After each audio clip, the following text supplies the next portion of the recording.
as they make their way to the top of the stretch. Jackie's Warrior strikes the front. Hot Rod Charlie circles up on the outside. The two of them will turn for home together, and Essential Quality is trying to get them. Here's Hot Rod Charlie, a huge long shot at 94-1, coming into the final 16th, but Essential Quality runs by. Jackie's Warrior's giving way. Essential Quality's gonna do it. Essential Quality has won the Breeders' Cup Juvenile over long shot Hot Rod Charlie. Keep me in mind, came late for third. Jackie's Warrior ended up fourth. The final time was 142.09. Essential Quality and Luis Saez. And that'll be a perfect 3-for-3 two-year-old campaign for a 1-20 two-year-old champion in Essential Quality as Jason and Ronnie join all of you and a happy Breeders' Cup Saturday. What'd you think, Ronnie, yesterday with Essential Quality, who did get a fast pace and kicked on? Yeah, he got the perfect trip, and he got kicked on. There was a big long shot in front, so he got the trip he needed, as you mentioned, undefeated for trainer Brad Cox. So we'll see. He's got to be the favorite going into the Kentucky Derby, and as you said, two-year-old champ for sure. And Brad Cox, in fact, for the first time ever, will have a string with us over at Gulfstream Park. He is in the process of getting things settled up at Palm Meadows in Boynton Beach, and will have, again, a fairly large string. I mean, obviously a trainer who's come a long way in a very short amount of time and picked up a couple of Breeders' Cup winners yesterday. Now, we move forward. They're already underway at Keeneland. In fact, I think they've run 2 so far. We're just getting our feet wet, but do want to, once again, talk about the Breeders' Cup Classic briefly here on the broadcast, and we'll look at the field of 10 led by that three-pronged attack for Hall of Famer Bob Baffert with Improbable, Authentic, and Maximum Security. This is a very deep field, Ronnie, this year in the BC Classic. Yeah, there's about 4 or 5 different ways you can go, and of course we got a couple of big rooting interests with Tiz the Law and Maximum Security, so we'll see how it plays out. I'm going with the Maximum Security myself. Oh, that's funny, because I took the other Florida Derby winner in the field. I've got Tiz the Law for Barclay Tag and Saratoga. I wound up putting him over the number 4, Tom's the Todd, who, judging from the kind of money that he took in the double, the juvenile into the Breeders' Cup Classic double, he's not going to be anywhere near that 6-1 price. He seems like the wise guy horse this year in all caps. So I'm taking Tiz over Tom's d'Etat.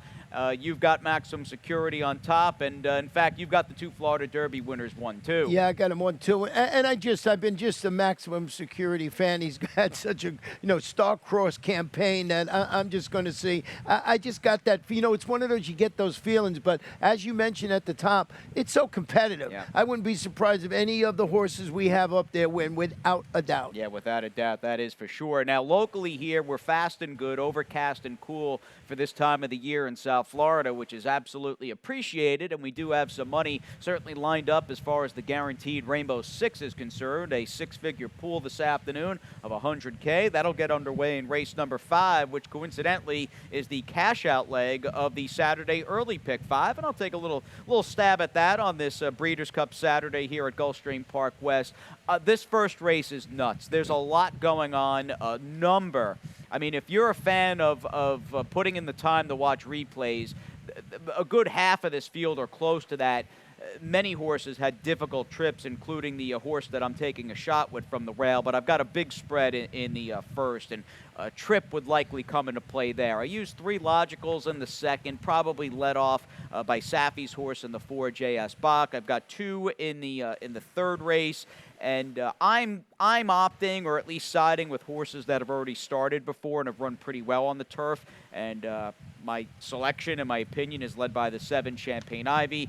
I'm pretty bullish on Royal Habibi, who's probably 4 to 5-ish this afternoon. It looks like not only does she have the prerequisite talent for the level, looks like she's going to get a good trip, and I'll wrap things up in a $36 play, including not only the Pletcher layoff horse in the 7, Quick Enough. I used the 2 for Kelsey Danner and the 8, Smell of Roses, who's the early speed. But getting Ronnie to this first race, which is just a jam-packed, I mean, really opportunity-filled or opportunistic cast of 2-year-old filly, $25,000 to $20,000 maiden claimers. You've got a number of just massively sized rematches going on. I mean, there's a quartet of fillies coming out of the Tap Tap Birdie race, and she's clearly your top pick from August the 11th. Then you've got another quartet of fillies that ran in the Spin Class Viking Queen race from October 9th. Let's begin with your horse, though, the 3, Tap Tap Birdie, who might be slightly the filly to beat here as she dips in for 25. Yeah, drop it to the 25 level. After debuting locally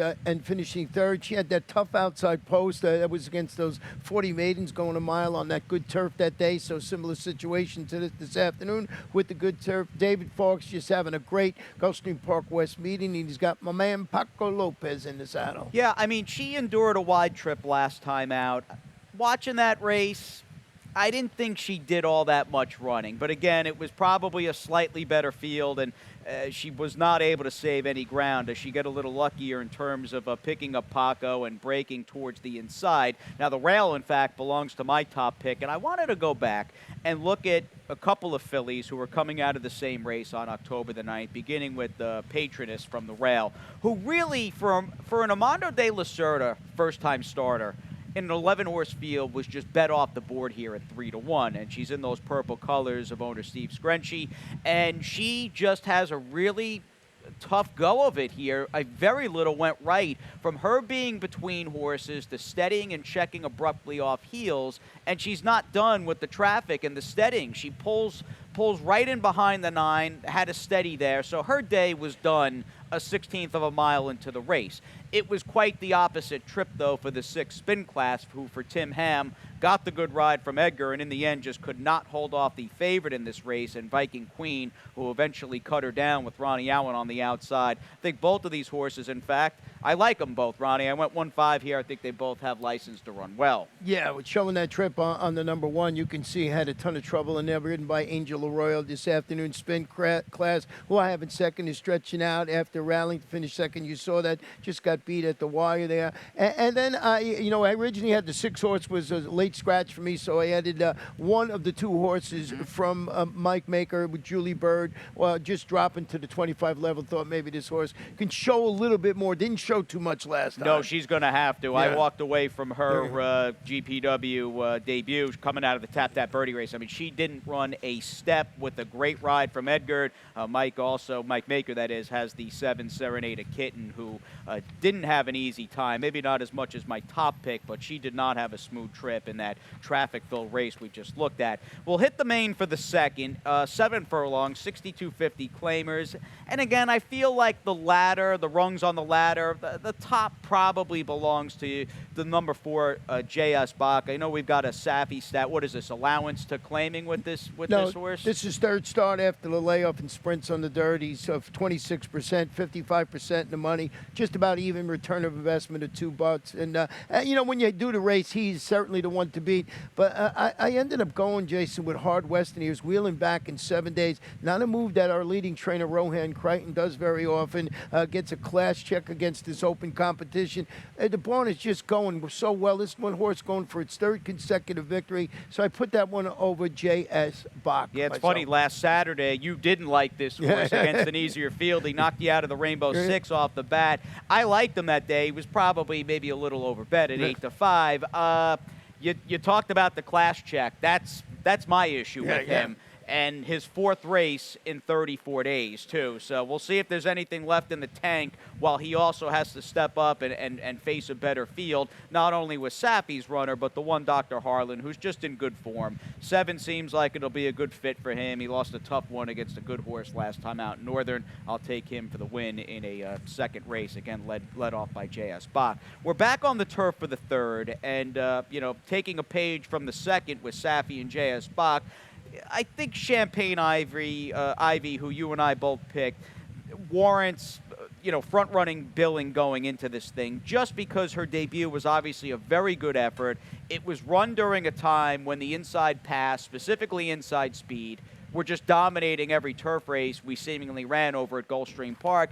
And she was wired in that spot by a horse I think is pretty good for Patrick Biancone and Monastella. Yeah, Monastella. So Champagne Ivy making her local debut after rallying, as you mentioned, in that race. Sappy really good, second off the bench. He's got Ed Gonzalez atop this daughter of Shackelford. We actually have the same exact super in there, so we were thinking alike in this race. Lotus Flower debuting for the red hot Kent Sweezy Barn, rallied to finish that willing second. That was in her special cruiserweight debut up at Monmouth, but the bullet work at Palmettos makes me think she's sort of acclimated to these South Florida conditions. She have a little bit of a cooler day today, so it's the hot cold thing in there. And Fate of Ophelia, another one from Safi. You got I mean that's basically how I saw the race. Yeah, I mean the 7 and 10. Although the 7 did it locally, they both run well on the turf, and then you've got two potentially very dangerous first-time starters in Fate of Ophelia, and good luck to E5 today as they've got Rushing Fall, capping a career that I think ultimately, win or lose today,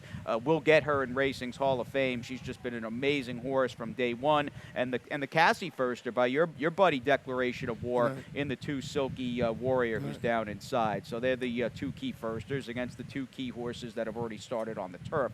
Fourth race is led off by a pretty wide margin here with Royal Habibi, and just because we'll show you her last start. Good effort here. She's one of 3, in fact, coming out of this race against Patrick's Last, who got the jump on her. She's in the black blinkers and the red cap and had a forward position on Royal Habibi, who swings wide into this race and runs well and was valiant in defeat. Just couldn't catch Patrick's Last, who's unbeaten on the dirt. And I'll tell you, Ronnie, drawing up this race, not only do you have, I think, a very likely argument that Royal Habibi might be a little more talented than the field, there's speed for her to track in this race and sit right off of. Yeah, and I like the fact that they're adding blinkers this afternoon. Looks like she just lost a little focus on the turn. I think they're putting the blinkers on. She had to go wide, so I think she's the one to beat. I used Dancing Crane, who's stretching out to 3/4. She was 4th behind Royal Habibi, going 5.5 across town at Gulfstream. So there's that common theme, Darian Rodriguez, Miguel Vasquez in the saddle. All right, as we take a little breather here with the first 4 down, chasing the rainbow on this Breeders' Cup Saturday after this.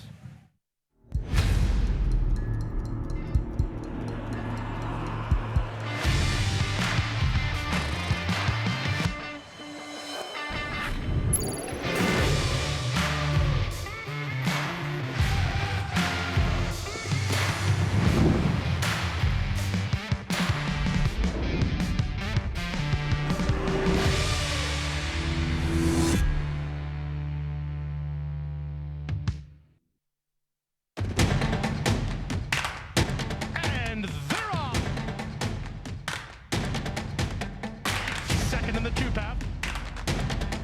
Ground on her inside. Race.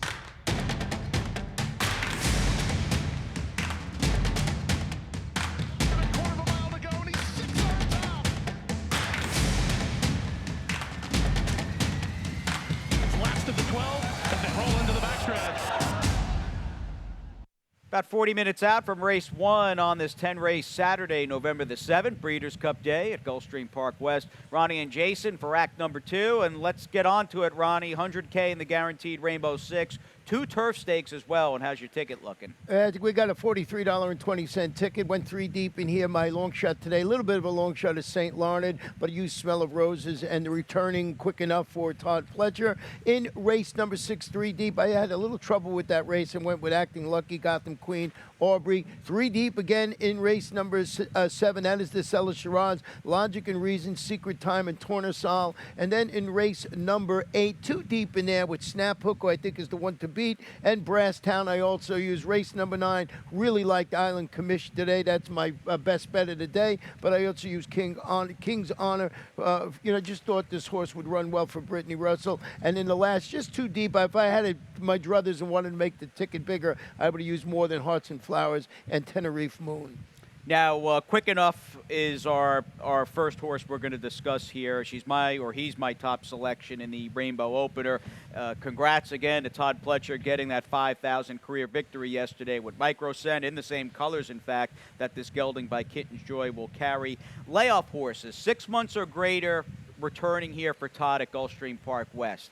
You have any idea what his record, good or bad, might be?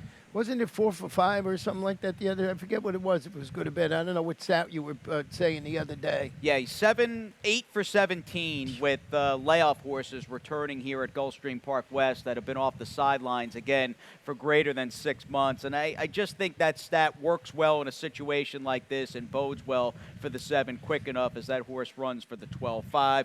You're taking a shot with the 5 St. Larned. Good trainer here in Anavarsi, and although this horse has not run since right around Labor Labor Day.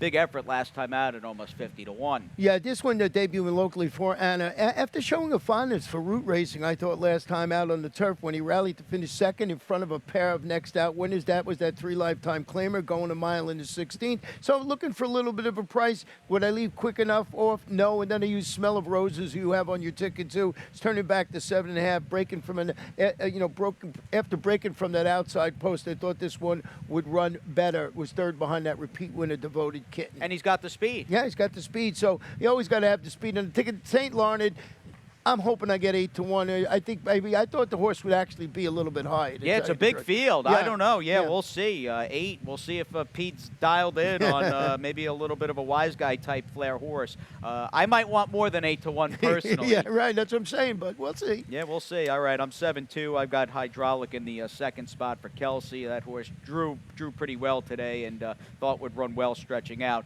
As we get on to the 6th, and this is the second half of the program here. We're on the main starting the late pick 5. You've got, again, the 2 aforementioned turf stakes. You've also got one of my favorite horses running locally on this circuit in the 6, Snaphook, who's my single, and this ticket is very much built around his presence in the 8th. He's going to be favored there, and I think is a repeat of his last, and he's been good pairing up very gritty, solid efforts back-to-back. I think it might just simply be good enough to get the money there. A lot of coverage in the 9th. In fact, coverage maybe a little heavy-handed here for $54. But if Snaphook wins, hopefully I can cash this thing for a few $100s as we talk about the first leg. And I guess your top pick, the 7 Acting Lucky, I think she's going to go favored here, and she's the horse to beat. Does she finally break through? Not that she's run all that many times, but she's done her fair share burning quite a bit of money for this barn already. Well, she's going to stretch out that additional furlong. She returned from that 3-month layup to finish second. She was the lukewarm favorite that day, going 5.5. Own a trainer, Dan Peter. Got Marcos Meneses. Got them Queen, being a daughter of Anaco, debuting for Carlos David. I'm not leaving this guy off my ticket when I put my Rainbow 6 together. He's good with his debut maiden claimers. And Audrey, who you have on top, is a logical contender, beating the neck at this level, a 16 level across town. A race she should have won 2 back, but she's got a very good rider today and a change over to Edgard, and I'm willing to forgive that effort 2 back to an extent, but I'm just drawing a big fat line through her last race as we go back to that much talked about opening weekend here, that opening Sunday card, October the 4th. Just very little chance with the bad break in that race where Miss Italy wired, and I'm going to take Audrey, my kind of bet back. And I like her a fair amount in the 6th race. I think she's going to run a big one. We're on to the Cellar Shiraz, 3-year-old fillies. This is the first stakes race of the meet, in fact. We've got 2 today, I think 9 next weekend. Next Saturday is Sunshine Millions preview day. We'll go a mile, and now she was running before I moved down here. Do you remember Cellar Shiraz? I had looked her up. She was a pretty good horse around these parts. I know the name. I don't remember exactly. I remember Cellar Shiraz for sure. Because I think she'd run a couple of big races over at right here with former Calder. I think in the fall time, if I remember correctly. Now Bill Caesar trained. She was a Florida bred by Kiss and Chris and wound up winning 10-32 for almost $750,000.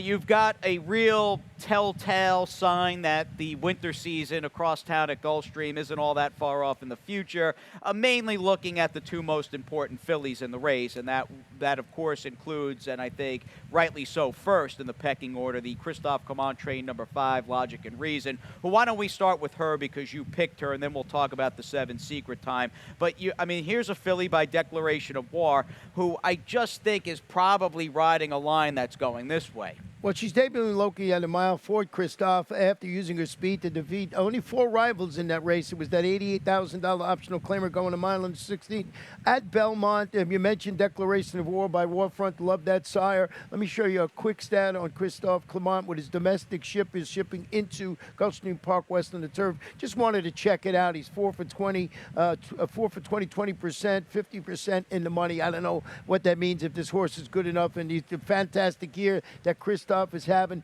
One of the reasons I put him on top, he's just been going so great. If you watch those races up north at Belmont and Saratoga in the summer, he almost was leading trainer. Yeah, I really do wonder when he gets back on the Hall of Fame ballot as an inductee. I do wonder second go-round for him if he does clinch it and get in. And no, clearly a Hall of Fame worthy outfit, and Logic and Reason is very dangerous. The stat's not great, though, and I think I'm glad you pulled that stat because I think it shows, although these horses are coming down from New York and oftentimes I'm sure have form like Logic and Reason, they haven't been just automatic winners here at Gulfstream West. Yeah, I was sort of surprised when I pulled it. I thought it was going to be like one of these 9 for 18 type things or something like that, you know, and it wasn't. So you're right. Maybe just, you know, these horses have been, you know, down here for a little while, or he ships them down. He wants to get a race into them. And, you know, Christoph went into stakes on the turf in South Florida. He's one of the best. The 7 Secret Time, meanwhile, is the Enard Delacour horse, and we'll backtrack to the Preakness undercard on Saturday, October 3rd,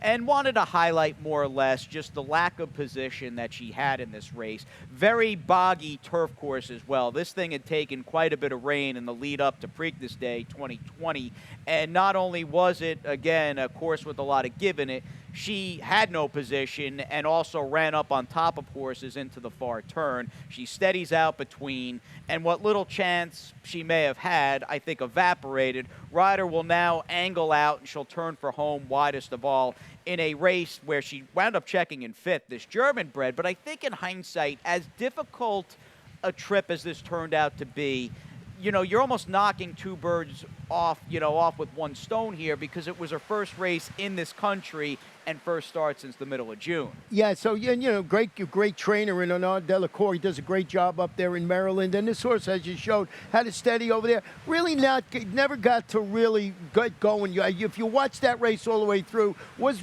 going between horses and actually had a steady a little bit again. I don't know if the horse would have been better than 5th after that, but it had trouble even later on. Yeah, absolutely. So they're the 2 ship-ins. You've got some locals. I thought the 9 Mo of the West, and clearly the 8 for Safi Tornazol has been pretty solid in her turf races on this circuit. But there's a strong argument the 5 and 7 might just be a little too classy. Let's move on to Snap Hook. We'll give some love to this guy who has just turned into one of my favorite horses on this circuit over the last, say, 3 or 4 months, and he's just been so good for Jorge Delgado.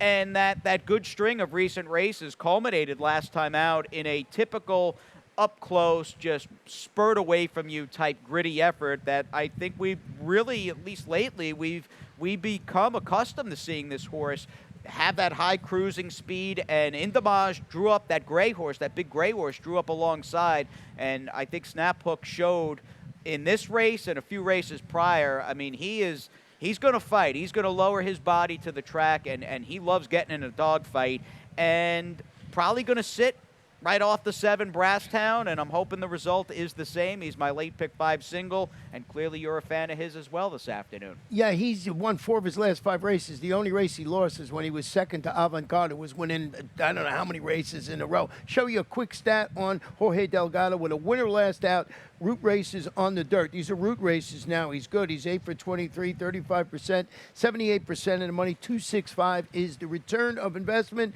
I think it's Snap Hook's race to lose. I got Brasstown and Candy Crush him underneath Snap Hook. Then we move on to the showing up. That'll go in the 9th here, our last turf race on the card at 1 mile. A name for a Barkley tag train runner for Leal Stables. I think born, in fact, and raced in the same crop as Leal's Barbaro, and he was a really good horse. Always liked showing up, who was by a Strategic Mission, if I remember correctly. And this race has got a number of different tiers and layers. I mean, between the ship-ins, probably led by my top pick, the 5 Jolting Joe, but even the Brittany Russell horse on the rail, the Irish bred, the 1 King's Honor, they're both new faces with good out-of-town company and/or form that weren't the long look. You've got your horse, Ronnie, the 6 Iwan Commish, who's been pretty solid on this circuit for Safi. And what do you do with the 7 Monforte, who I pulled his replay because he's been a neat, I mean, his evolution has been pretty neat and fun to watch because this horse can just get out, carve out fast fractions, and keep going. My question to you is not this horse's running style. What do you make of him because he's facing hands down the most profound test of his career. This is the best field he's run against during his current win streak. Well, you're right about him just being a hard knock. He's making his first start since posting his 4th victory from 5 starts this year when he won the $75,000 Bears down at Gulfstream Park West. He's got multiple stakes winner. I got him on my ticket. I think he's got a big shot in there if things work out for him. King's Honor for the reasons you mentioned. I backed off the 5 because I love the Island Commish. For me, checks all the boxes. Never beaten on this turf course. Loves the distance. 5 starts, 3 wins. Returns after coming within the neck of winning the Grade 3 Franklin Simpson Stakes, going 6.5 at Kentucky Downs. It's Saffie Joseph Jr. It's Edgar Zayas. That is, for me, all alike. Horse for course, good for at the distance, and top-notch connections. What do you make of him, though, also? Because for me, and you may disagree, I'm curious your opinion, I think he's got a similar question to answer in this race. His form here last year was good, but it's something that I was critical of a while back with the Sanchez horse in this race, Graceful Kitten.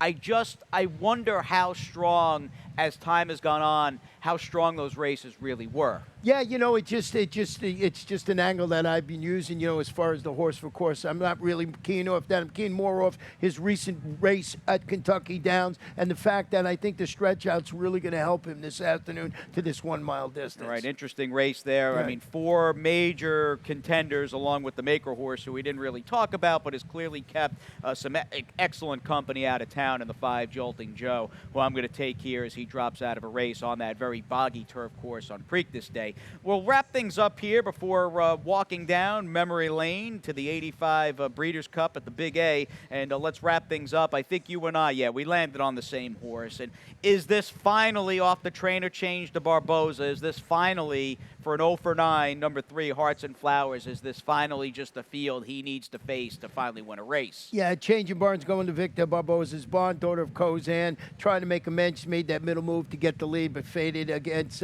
with the repeat winner, Gasparilla Blast. That was a 12-5.